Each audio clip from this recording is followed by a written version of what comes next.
yang tersimpan di dalam kepala kita. Saya sarankan kemudian untuk segera mewujudkannya, segera menuangkan ilmu-ilmu ini. Karena anak khawatirnya kalau ilmu-ilmu ini tidak segera dituangkan, nanti antum akan terkena penyakit. Banyak sekali penyakitnya. Dari pusing-pusing, dari migrain akhirnya. Mudah-mudahan tidak stroke kecil ya.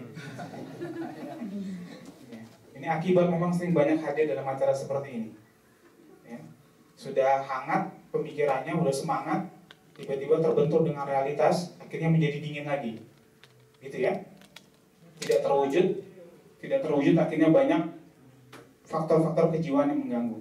Karena ada seorang ulama mengatakan ada 3 sumber penyakit sebenarnya. Pertama adalah virus atau kuman, ya. Yang kedua adalah gangguan kejiwaan atau stres. Ini gangguan kejiwaan atau stres ini kata ulama itu diakibatkan karena kita memiliki banyak pemikiran, tapi pemikiran itu banyak juga yang tidak terwujud. Ya. Makanya daripada nanti habis dari sini pulang kan semangat nih, ya. Kemudian tidak bisa diwujudkan, mendingan sebelum acara selesai kita wujudkan sekarang. Iya, karena kalau sudah pusing-pusing, migrain keluar, itu mempengaruhi anggota tubuh semuanya. Ya. Gejala-gejala orang punya stres kejiwaan ini salah satunya ini. Tengah malam itu mencuci baju. Ada di sini tengah malam mencuci baju atau menggosok pakaian. Di siang hari ini mulai musim panas. Nah, kalau sudah mulai tengah malam itu bangun gitu, nyuci pakaian, nah itu harus segera itu. Ya. Itu salah satu faktor sedang mengalami gangguan kejiwaan. Ya. Ini kalau dengar ada tawa dari kaum hawanya, sepertinya ada kaum hawa yang sudah siap saat ini untuk menikah. Silakan maju ke depan tuh, yang ini sudah. Maludin. Ya, baik. Segera dituangkan ya. Saran saya, tapi dengan ketentuan, karena saya juga tidak mau menjerumuskan antum semuanya, saudara-saudara semuanya, untuk segera menikah tanpa memiliki satu syarat penting. Saya adalah orang mungkin dikatakan sama orang tua saya adalah orang yang tidak masuk akal dalam mengelola kehidupan. Saya masih mahasiswa pada saat itu, belum punya pekerjaan tetap, belum punya penghasilan 10 juta atau 9 juta setiap bulannya, belum punya rumah, belum punya apa-apa. Pada saat itu saya teringat hanya guru privat, tapi itu pun tidak terlalu rutin aktivitas. Tapi saya kemudian ingin menikah untuk menjaga diri saya khususnya. Ya. Akhirnya saya ketemu dengan istri saya. Saya tidak kenal dengan istri saya. Saya tidak kenal dengan istri saya diperkenalkan oleh seseorang. Dalam waktu 1 bulan, akhirnya saya menikahi. Saya belum pernah bertemu. Dan saya pertama kali melihat wajah bagian tampak depan, itu ketika malam harinya, besoknya itu sudah mau resepsi pernikahan. Jadi saya melihat tampak wajah itu dari depan, tampak wajah istri saya itu ketika di malam hari, ketika kita mengkonfirmasi atau mengkontrol bagaimana acara besok, semua udah jadi. Setelah baru saya ketemu. Wah, Ustaz Chandra nih gawat.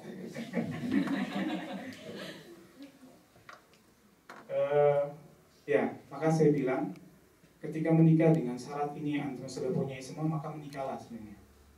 Tidak perlu dikhawatirkan. Ya. Baik. Kebahagiaan dalam hidup adalah dambaan setiap insan, sudah pasti ya. Tidak ada di antara kita yang hadir di sini yang tidak ingin hidupnya bahagia. Tidak ada di antara kita yang hadir di sini kita ingin hidupnya penuh dengan kedukaan, kesengsaraan, tidak ada kan? Semuanya ingin bahagia. Ada yang mau hidupnya penuh dengan kesengsaraan? Tidak ada kan? Semuanya ingin hidup bahagia. Kita ingin kemudian hari-hari kita dalam kehidupan kita dipenuhi dengan kebahagiaan-kebahagiaan. Karena itu sesuai dengan fitrah manusia. Maka apabila ada seseorang yang tidak ingin mendapatkan kebahagiaan dalam hari-harinya, ini adalah orang-orang yang bermasalah. Ya. Bermasalah semuanya. Ya. Jadi kalau ada orang kemudian mengatakan, saya tidak mau menikah selama seumur hidup saya, ini adalah orang yang bermasalah. Saya ingin punya pasangan tapi yang sama jenis kelamin, ini juga adalah orang yang bermasalah. Saya ingin punya pendamping seorang hewan anjing kecil, guguk, kemarin guguk gitu. Itu juga bermasalah. Ya. Jadi kalau antum tidak ingin dapat kebahagiaan dalam hidup, antum juga ada orang bermasalah. Jadi semuanya ingin mendapatkan kebahagiaan. Ya. Dan termasuk ketika hari penantian itu tiba, kita semua pasti berharap semuanya dengan penuh kebahagiaan. Ya. Yang menjadi pertanyaannya adalah,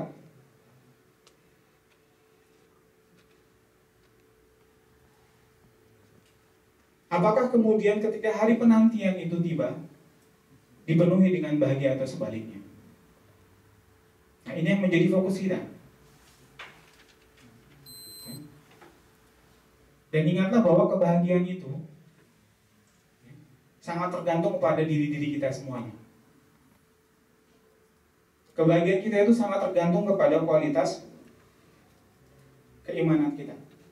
Dan inilah menjadi kunci utama ketika antum menikah, tanpa memiliki apa-apa. Maka ketika antum memiliki kualitas iman yang bagus, saudara-saudara semua memiliki iman yang bagus, maka insya Allah ini cukup kemudian untuk menikahi teman sejati kita. Saya jujur, saya menangis ketika pertama kali orang tua saya datang ke rumah orang tua calon besan saya untuk melamar. Ya. Pagi-pagi berangkat, jam 10 acara melamar. Ketika sudah bertemu di rumah calon besan, kemudian ada saling mengungkapkan keinginan. Kemudian orang tua saya berbicara, ayah saya berbicara, tanpa sebuah skenario. Orang tua saya berkata seperti ini, bapak-bapak, ibu-ibu semua yang hadir di sini, mohon maaf apabila ada kehadiran kami yang tidak berkenan. Semuanya sudah tahu bahwa anak saya yang bernama Chandra Yuliansa Tobing ini tidak memiliki apa-apa. Pekerjaan tetap pun tidak punya, penghasilan tetap pun apalagi. Dan dia masih kuliah, tapi sudah berani melamar anak bapak. Tapi saya berani kemudian melamar anak bapak karena saya meyakini akan keimanan dan ketakwaan anak saya. Ketika saya mendengar kata-kata itu, saya kemudian menangis. Karena memang saya tidak punya apa-apa. Saya tidak punya apa-apa. Tapi ketika ayah saya mengatakan, dengan modal keimanan dan ketakwaan itulah, saya berani kemudian melamar anak bapak untuk anak saya. Kalau orang tua saya bertanya, kamu mau tinggal di mana nanti? Saya tidak pernah menjawab. Yang saya ingin lakukan adalah saya ingin menikah pada saat. Ya. Dan jujur, saya menikah itu bukan karena sebab mohon maaf ya, karena hawa nafsu tidak. Tidak. Karena saya sukanya berdakwah ya. Setiap saya itu berdakwah kemana-mana, setelah itu nggak ada panggilan lagi. Baik khutbah Jumat, setelah itu nggak ada panggilan lagi. Ternyata ketika saya evaluasi, apa yang menyebabkan saya tidak dipanggil lagi? Padahal banyak orang yang suka dengan kita misalnya. Ternyata ada satu penyebab. Ustadz Chandra belum menikah. Ya. Dan itu ternyata menjadi budaya, pemikiran di kalangan masyarakat kita, khususnya orang-orang tua kita. Kalau belum menikah jangan coba-coba menasihati orang tua atau orang lain. Gara-gara seperti itulah saya kemudian memutuskan ngomong kepada guru saya, ustadz saya mau menikah, tolong carikan. Ya. Maka ketika wanita pertama menolak orang tuanya, ya udah, saya tinggalin, ngapain repot-repot. Ya. Walaupun kemudian yang calonnya ini malah semangat dong, berjuang terus gitu. Oh enggak, ngapain repot-repot. Oh iya bener dong, kan Rasulullah ngajarin nikah itu simpel, buat simpel, jangan buat susah. Ya. Akhirnya yang kedua juga sama. Kan saya selalu datang, Pak, tapi saya belum punya pekerjaan. Wah itu semua orang tua pasti. Ya. Kalau wanitanya insya Allah lah, mungkin nggak terlalu ganteng saya tapi suka lah mungkin. Ya gitu, enggak ya kan pengakuan masalahnya kan. Ya, loh kalau saya bisa datang ke rumah orang tuanya berarti kan saya diterima sama wanitanya pada prinsipnya seperti itu. Suruh datang ngomong ke orang tua. Orang tuanya nolak. Ya udah. Saya bilang ya udah. Alhamdulillah yang kesempatan ketiga diperkenalkan oleh kakak saya sebenarnya. Kakak saya punya teman pengajian, nah itu teman pengajiannya. Ya. Kebetulan kakak saya itu mengetahui apa yang saya inginkan, kesini gitu. Yang mencari wanita yang, kalau mungkin bahasa kita wanita soleha gitu ya bahasanya. Seperti itu. Ya memenuhi beberapa standar kriteria. Saya ingin punya wanita yang rambutnya bagaimana gitu ya. Ya adalah kemudian tidak, tapi tidak mungkin bisa 100% kriteria ternyata terpenuhi. Ya masa itu ya. Ya betul. Ya. Gak terpenuhi. Maka saya ingat ketika habis resepsi, ya, siang harinya kita mau sholat zuhur di gedung itu, di aula itu, kita gak masuk ke satu kamar, itu saya udah duduk di luar. Karena pertama kali akan melihat bagian dalam dari istri saya. Oh maaf, bagian dalam tadi. Apa? Ya selama ini kan terhijab. Ya kan? Saya melihat wajahnya saja. Ya. Orang pas lagi resepsi pernikahan itu, mohon maaf, saya itu kan dipisah. Dipisah oleh taman-taman. Jadi saya dengan bapak saya dan bapak mertua saya, istri saya, di sebelahnya. Nggak berduaan begini.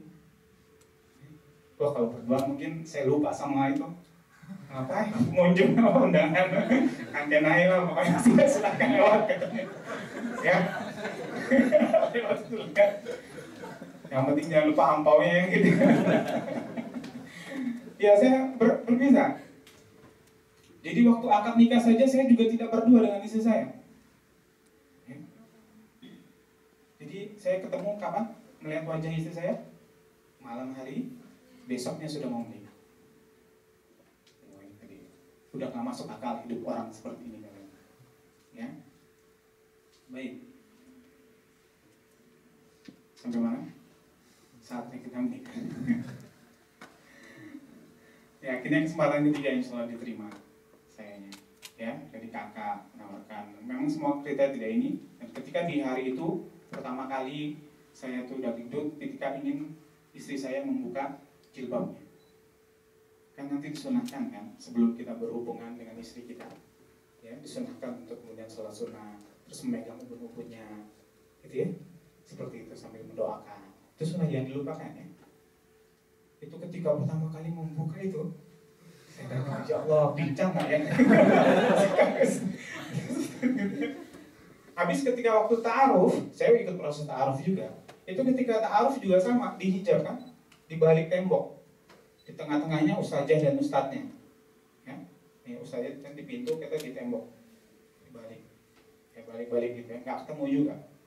Ketika acara program ta'aruf itu kata ustadz mulai, yuk dimulai. Silakan siapa dulu yang mau ta'aruf? Tanya. Diam semuanya. Ya. Padahal kata ustadznya, dalam ta'aruf Islam itu ya, harus terbuka semuanya, penuh dengan kejujuran. Kalau memang ada gocapan di kaki kita, sebutkan juga ada gocapan di kaki kita. Oh iya benar. Islam menghindari yang disebut dengan beli kucing di dalam karung, sangat menghindari. Ya. Harus tahu kalau betisnya itu seperti meja, atau ada lembungan gitu. Itu harus tahu. Ya. Ada tai lalatnya berapa? Nggak usah, kalau itu nggak usah dihitung. Kecobean. Ya, saya ta'aruf udah, pas mulai ta'aruf udah, silakan Pak Chandra dulu, mulai. Saya bilang, padahal itu udah menyiapkan 50 pertanyaan gitu. Kisi-kisi. Maunya sih taruh aja, dijawab gitu kan. Di kuantan langsung dinilai, oh dapat 100 gitu ya. Ketika saya memulai, saya bilang akhirnya begini.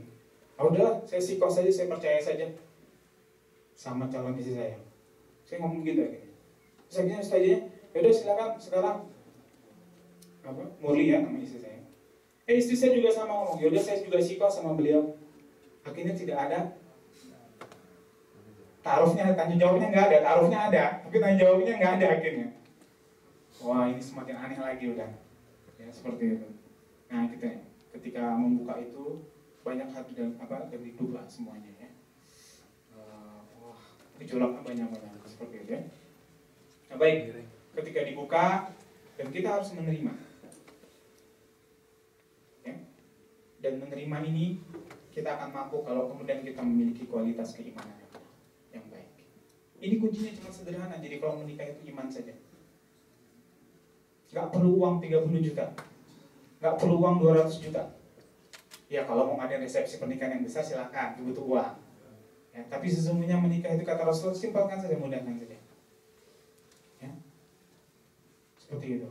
Saya gak punya uang di acara pernikahan, ya sudah, orang saya mau nikahnya juga sederhana saja, tapi ternyata banyak orang yang peduli. Masa Ustadz Anda nikahnya cuma begitu doang ya, akhirnya ada yang nih, oh ada uang juga, akhirnya bisa pakai aula pertemuan gitu kan, seperti itu. Ruangannya dihijab gitu, saya bisa begitu ya. Nah itu makin tambah lucu lagi tuh. Saya pernikahan semua orang bingung ketika masuk gedung ya, karena harus dipisah. Yang laki bapak-bapak sebelah kiri saya, sebelah kanan saya kalau saya mau ke sana pelangganan, ibu-ibunya di sana ya, semakin aneh lagi kata orang. Tapi insya Allah ya. Jadi ini ya menentukan hari penantian kita semuanya akan menjadi indah, tergantung pada kualitas keimanan kita ya. Maka ketika kualitas iman kita baik, insya Allah kebahagiaan itu kita akan dapatkan. Dan sekali lagi, kebahagiaan itu di dalam Islam bukan bersifat badaniah, bukan bersifat jasmaniah, tidak. Bukan bersifat materi, bukan. Kebahagiaan itu bukan di situ kata dalam Islam ya. Kebahagiaan itu bukan berasal dari cantik, tampangnya, atau kekayaan hartanya, dan lain-lain, tidak. Ya. Dan kebahagiaan ini hanya bisa dirasakan karena dia bukan berbentuk sesuatu hal. Dia abstrak saja. Jadi kita tidak bisa mengatakan bahwa ketika ada orang yang melakukan resepsi pernikahan, misalnya seorang artis, ya, resepsi pernikahan di gedung Balai Sudirman. Ya. Tidak ada satu orang pun yang bisa menilai atau mengatakan bahwa mereka bahagia. Walaupun mereka tersenyum-senyum bahagia. Ya. Walaupun kemudian begitu banyak makanan-makanan mewah yang luar biasa ditampilkan. Tapi Islam tidak melihat di situ kebahagiaannya. Tapi kebahagiaan di dalam Islam itu adalah ya, suatu kondisi hati kita yang dipenuhi dengan keimanan, keyakinan, dan kemudian berperilaku sesuai dengan keimanan kita. Ini yang dimaksud dengan kebahagiaan dalam Islam. Jadi kalau di hari hanya nanti antum merasa kondisi antum ini sudah begitu luar biasa keimanannya, ya, maka itu disebut dengan kebahagiaan. Dan tidak ada orang tahu yang tahu. Antum mau tahu ketika akad nikah, semua orang yang hadir dalam acara akad nikah saya di masjid itu semua menangis. Saya pun menangis. Kesimpulannya orang kalau dari luar, ini kok nikah pada nangis, bukannya bahagia. Oke. Karena tidak bisa direvisi. Kenapa pada nangis? Karena kebetulan saya dari 96 ketika mengenal ngaji sama seorang ustadz, pertama kali saya ngaji yang pertama langsung dibangun sama dia, mari miliki cita-cita ya. Nanti ketika kalian menikah semua, jadikan mahar sebuah hafalan Quran. Jadi mahar itu jadikan hafalan itu menjadi sebuah mahar. Dan dia mengatakan jadikanlah surat Ar-Rahman menjadi mahar antum semuanya. Ya. Makanya alhamdulillah saya punya cita-cita dari situ jadinya. Saya sudah punya cita-cita dari tahun 96. Ya, bahasanya ingin menikah itu seperti yang saya inginkan, sesuai dengan keimanan saya. Alhamdulillah ketika di akad nikah itu mahar itu pun ditunjukkan, kan harus ditunjukkan. Ya, selain memberikan cincin berapa gram emas seperti itu, kemudian saya juga harus membacakan surat Ar-Rahman, hafalan Quran. Ya, seperti itu. Saya bacakan di situ. Ayat demi ayat kemudian saya bacakan. Saya nangis, istri saya nangis, semua orang akhirnya nangis. Ya. Mudah-mudahan budaya ini, kebaikan ini bisa kita hidupkan kembali. Saya berharap waktu itu pada bina-bina yang ngaji dengan saya itu, saya berharap suatu hari ada yang kemudian meneruskan kebiasaan-kebiasaan seperti ini. Ya. Semuanya menangis. Mungkin kalau orang tadi mengatakan kok jadi nangis semuanya, gitu ya. Seperti tidak bahagia. Karena kebahagiaan itu bukan dari fisik, tidak. Saya menangis sekarang, kemudian ketika saya membacakan Fabi ayyi ala rabbikum tukadziban, maka nikmat Tuhan mana lagi yang aku ingin dustakan. Saya selalu ketika membaca itu saya selalu menangis. Karena ternyata menikah itu suatu kenikmatan yang sangat luar biasa. Maka jangan pernah kita mengatakan bahwa kenapa kamu tidak mau menikah? Ya, aku tidak mau menikah karena nanti mau kasih makan apa? Jangan, bukan antum yang ngasih makanan, bukan. Tapi sesungguhnya Allah Subhanahu wa Ta'ala yang memberikan makanan kepada antum semua. Tapi ini tergantung pada keimanan semuanya. Baik ya.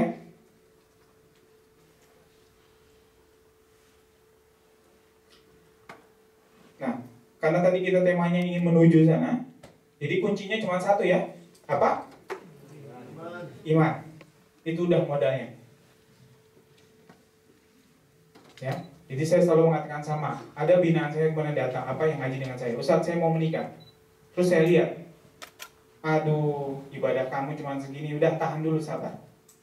Saya bilang. Ya.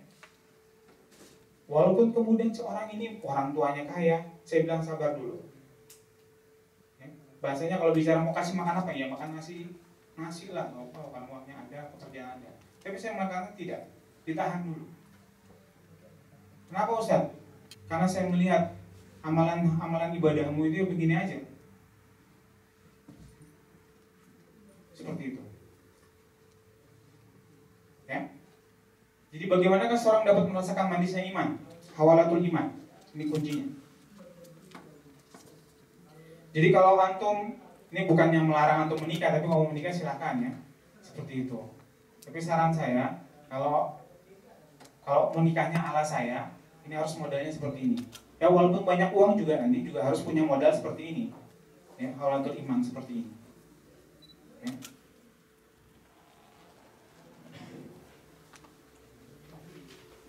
Baik. Ini sangat teoritis sesungguhnya. Tapi yang menjadi pertanyaan kita sekarang, saya langsung masuk ini sangat teoritis sekali. Silakan baca. Ya, seseorang akan merasakan manisnya iman bermula manakala ada mahabbah kecintaan kepada Allah Subhanahu wa Ta'ala dan Rasulnya. Ya. Dan akan semakin terasa manisnya itu ya, ketika kita bisa mensempurnakan cinta kita. Artinya tidak ada lagi yang melebihi cinta kita hanya kepada Allah Subhanahu wa Ta'ala. Ya. Maka mohon maaf apabila ada antum kemudian pada saat ini sudah memiliki hubungan tertentu, hubungan apa? Spesial. Ya. Hubungan spesial dengan Samuel, ya, seperti itu. Ya, Samuel kan saya juga nggak tahu tempatnya maksudnya di mana gitu ya. Ya, something. Ya. Tolong dipikirkan dulu kalau untuk mau menikah. Saya bilang kenapa? Islam ini butuh kalian semuanya untuk menikah apa? Menjadikan Islam ini jaya. Butuh keluarga-keluarga yang solid. Ya. Ya, taklimuha, sempurnakan kecintaan kita kepada Allah Subhanahu wa Ta'ala. Kalau kemudian kita masih ada mencintai yang lainnya, ya, tahan dulu. Wah, ini jadi Ustaz nggak boleh menikah dengan segera. Boleh-boleh saja saya bilang. Ya. Tapi kan sekali lagi, katanya semuanya ingin mendapatkan kebahagiaan. Selalu kan yang menjadi motivasi kita, semoga menjadi keluarga sakinah, mawaddah, warahmah. Yang nggak artis, yang nggak apa semuanya. Sangat mudah sekali ngomong keluarga sakinah, mawaddah, warahmah. Ya. Artis kalau ditanya kan dia datang, apa doanya apa? Pesan-pesan ya semoga si ini menjadi keluarga yang sakinah, mawaddah, warahmah. Ya. Tapi permasalahannya kesempurnaan cintanya kepada Allah masih dipertanyakan. Ya. Nah kemudian tafrimuha, memperbanyak amal-amal yang dicintai Allah.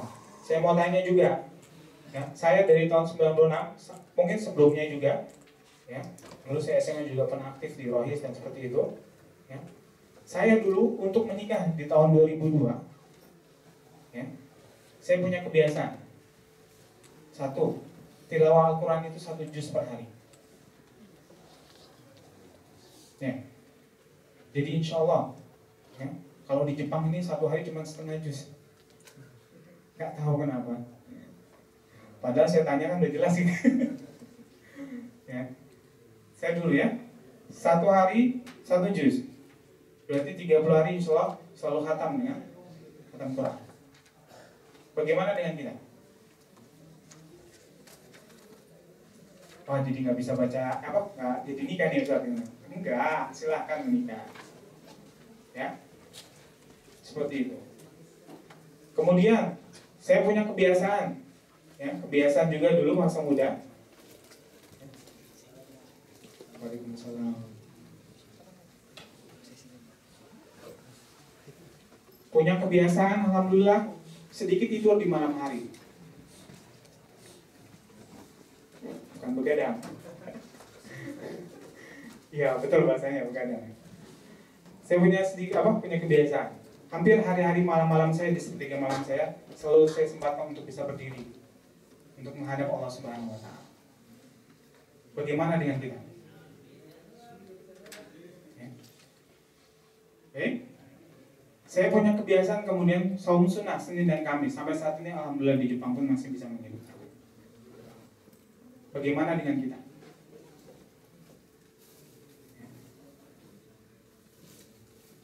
Dan banyak sekali amalan-amalan ibadah saya. Karena saya apa? Ketika tahun 96 saya punya visi saya harus menikah. Saya memahami ternyata menikah itu tidak gampang. Menikah itu tidak mudah. Betul memang.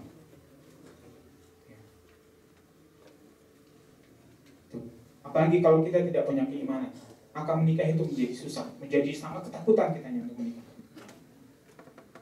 Ya kan? Memang menikah itu gampang kata orang tua kita. Ya kan seperti itu ya. Kamu nikah, nanti mau kasih makan apa anak itu? Ya, anak orang. Ya. Bahkan lingkungan sekitar kita juga kita lihat tetangga kita, kok keluarga ribut dulu ya. Anaknya dipukulin gitu ya. Anaknya ngelawan gitu kan. Wah, kayaknya berkeluarga ini serem amat gitu ya. Seperti itu. Kemudian ada film-film lagi di film sinetron-sinetron di TV. Ya kan? Pokoknya kalau film sinetron keluarga kita selalu identik dengan bahwa keluarga itu harus punya rumah yang besar. Ya kan? Punya mobil. Kerja di sebuah perusahaan. Itu ya. Itu bohong-bohongan aja itu. Gara-gara itu banyak artis yang kemudian menjadi penjual narkoba. Karena dia terpola akhirnya ingin keinginan seperti itu. Bohong-bohongan saja itu. Tapi kalau bicara tentang sinetron keluarga yang miskin benar-benar menderita. Ya, Masya Allah. Mungkin kalau saya masuk ke TV keluarga saya, mungkin banyak memotivasi kan. Saya dulu awal menikah, cuma istri punya gaji 400.000 karena seorang guru. Itu 10.000 itu untuk makan 3 hari. Terkadang malam hari pun saya tidak makan. Oke. Orang aneh ini. Nah, seperti itu. 10.000 itu untuk makan dan lauknya sama untuk 3 hari. Insya Allah kalau antum kan semua nanti pulang 200 juta pegangan. Nah, insya Allah 6 bulan lah masih bisa makan yang enak-enak gitu ya. Setelah 6 bulan berikutnya terserah Anda itu deh. Ya, seperti itu. Ya. Nah. Orang-orang ya wajar kalau dia mengatakan bahwa nikah itu memang susah, gampang karena dia tidak memiliki keimanan. Ada seorang mahasiswi dan mahasiswa, ya, kita anggap namanya Torik dan Ida. Ini kejadian realitas bukan fiktif. Umurnya baru 20 tahun, sama-sama 20 tahun. Semester 2. Laki-lakinya akhirnya kemudian jatuh cinta kepada si wanita ini. Sama-sama aktivis dalam kegiatan masjid. Ya. Tapi laki-laki ini tidak pede, tidak percaya diri karena memang banyak sekali laki-laki juga ingin menikahi. Ternyata banyak juga yang menikahi si wanita ini, si Nida ini. Tapi dia kemudian mencoba memberanikan diri. Ternyata alhamdulillah diterima sama ceweknya. Karena yang menggerakkan hati itu kan nanti Allah ya, bukan kita. Akhirnya dia bisa menikahi si Nida ini. Dan alhamdulillah bersyukurnya memang kenapa Nida bisa dinikahi? Karena bapaknya juga ustaz, ibunya juga ustazah. Karena itulah kalau mau nikah segera cari anak ustaz atau ustazah. Kebetulan anak saya masih kecil ya. Kalau menunggu lagi kelamaan nanti. Seperti itu. Ya. Itu beruntung tuh. Ya. Karena pertanyaan